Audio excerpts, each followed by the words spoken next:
It's September 11th, 2025. I'd like to give my condolences to myself and the country for what happened on September 11th in New York City.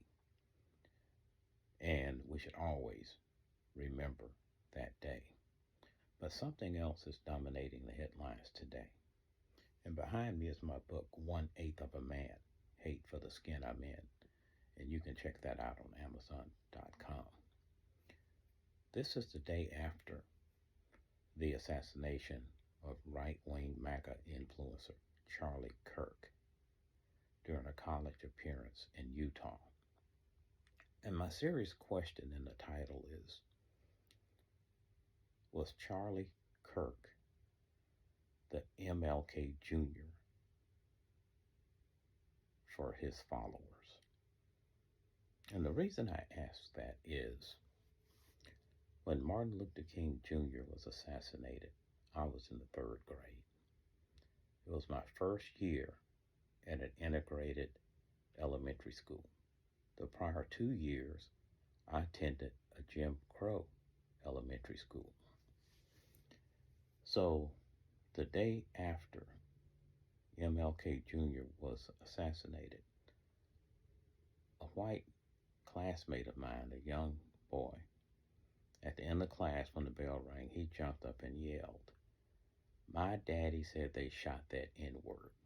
And everybody ran into the hallways. So the reason I asked that question is the response and reaction from Kirk's followers. I've seen social media posts, some from people I know.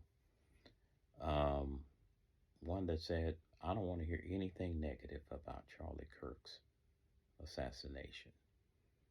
If you're going to do this or that or assign blame or whatever, just unfriend me. I don't need anything to do with you." And it was co-signed by a lot of people, a lot I knew. So that's why I begged the question, because I live in a different universe than the thought process and rhetoric that Charlie Kirk was putting out. See, I don't agree that my people were better off before 1940 and committed less crime. I don't look askance if I get on a airliner and there's a black or a woman pilot or something along those lines and say, "Man, I wonder if they're qualified." You know, those are not thought processes that go through my mind. But those are some of the things that Charlie Kirk said. And his followers, they were devoted to him. And right before he was struck and killed by that bullet, someone had asked him a question about mass violence. And he picked up his mic and said, "I'm assuming that you're not including gang violence." And put the mic down. And then the bullet hit him about right here.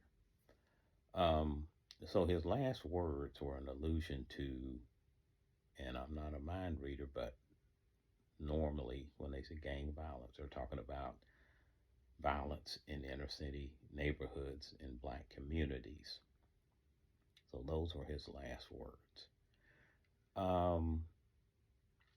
You saw at the beginning a clip that Governor Greg Abbott in Texas is going to lower the flags to half-staff. I believe President Trump lowered the flags to half-staff at the White House.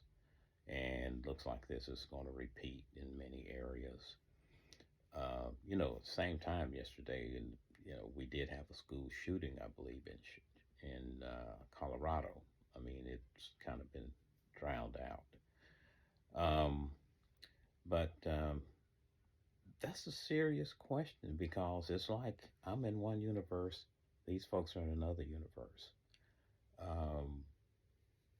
As far as those that are having these reactions, we know what happened after Martin Luther King Jr. was killed. We had mass violence and riots in multiple cities. So let's hope that isn't repeated. But Martin Luther King Jr. was trying to lift his people up from second class citizen status that was basically legally written in the law. In my opinion, Charlie Kirk was trying to push us back to second class citizen status.